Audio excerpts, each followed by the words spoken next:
What is going on, guys? Welcome back to No Limit Sports Talk. And today we got a huge NFL trade. Carson Wentz is heading to the Indianapolis Colts. This is going to shake up the NFL power rankings, but we'll get to that in the post offseason. But the Colts just became Super Bowl contenders, and that's no doubt. Today we're going to be going over the winners and losers and my instant reactions. And like I just said, the Colts are Super Bowl contenders after this for sure. They're insane defense and a really nice offense. Now a good quarterback who I think can lead them to the playoffs easily. If we go back to 2017, right? We go back to 2017. The Eagles' offensive coordinator is Frank Reich, which is funny because he's now the head coach in Indianapolis. That's when Carson Wentz was second in MVP voting, I think behind only Tom Brady in Week 14 before he blew out his ACL versus the Rams, and he would have won it. He would have won MVP if it wasn't for that injury. And I easily think that with reuniting with Frank Reich can easily be that he can turn into an MVP contender. But let's go over the winners and losers now. First off, of course, this is coming from Bleacher Report as always. We have winner Carson Wentz. I can agree with this. Jalen Hurts was going to end up taking his spot, and if he stayed with Philadelphia, he's not going to be the starter. He's going to be the backup there. And I think with going to Indianapolis, he's the guaranteed starter. I think we can all agree that the Colts have far better receivers than the Eagles. I mean, number one on the Eagles was Alshon Jeffrey or Jalen Rigor.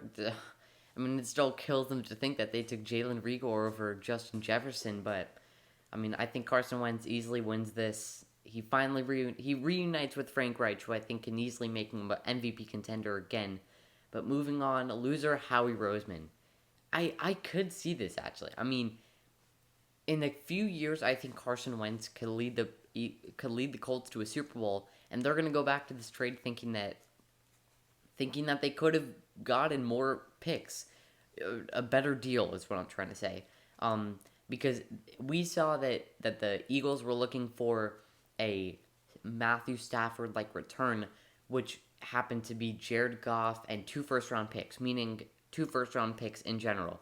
They only got a conditional second-round pick, which means that if Carson Wentz plays 75% or more snaps, I think, in Indianapolis, then it turns into a first-round pick, and then also a third-round pick. And I think that they wanted 2 firsts and more, and I think that this is a losing deal for the Eagles. The Colts easily win this. I mean, they only have to give up what is going to possibly look like a first-round pick and a third. I think that the Eagles definitely lose this, so Howie Roseman and the Eagles definitely lose this deal.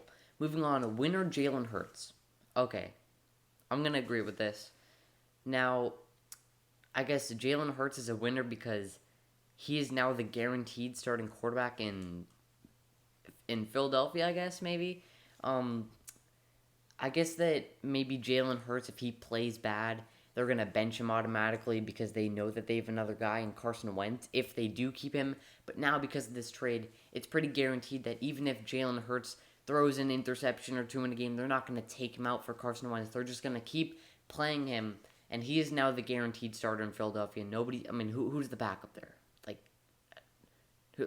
Literally, I don't even know who the backup is there anymore.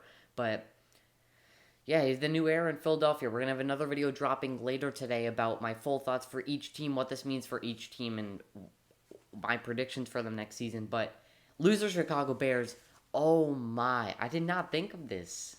This is a definite loser. The Bears are stuck with Mitchell Trubisky and Nick Foles, and I definitely think that the Bears lose this.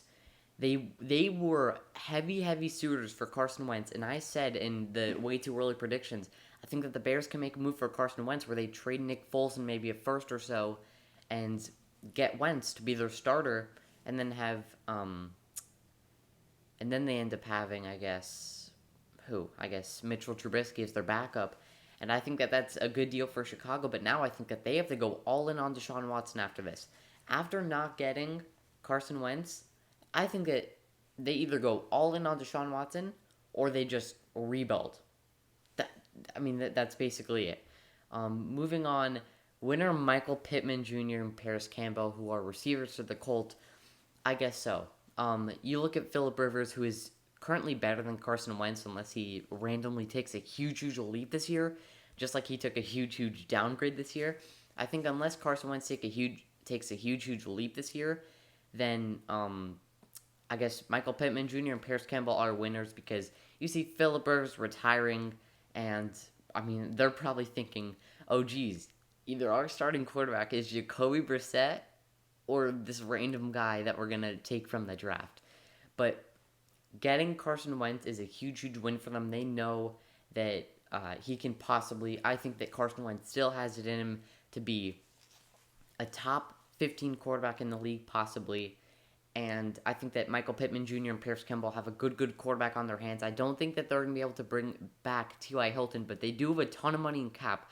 So I think that there's possibly a chance, maybe not a guy like Allen Robinson or Chris Godwin, but a secondary type of receiver. But, we'll have to make free agency predictions possibly soon. But we're going to have 2 more videos dropping later today. One of them is my thoughts for each team, what this means for each team, and my predictions for them for the season.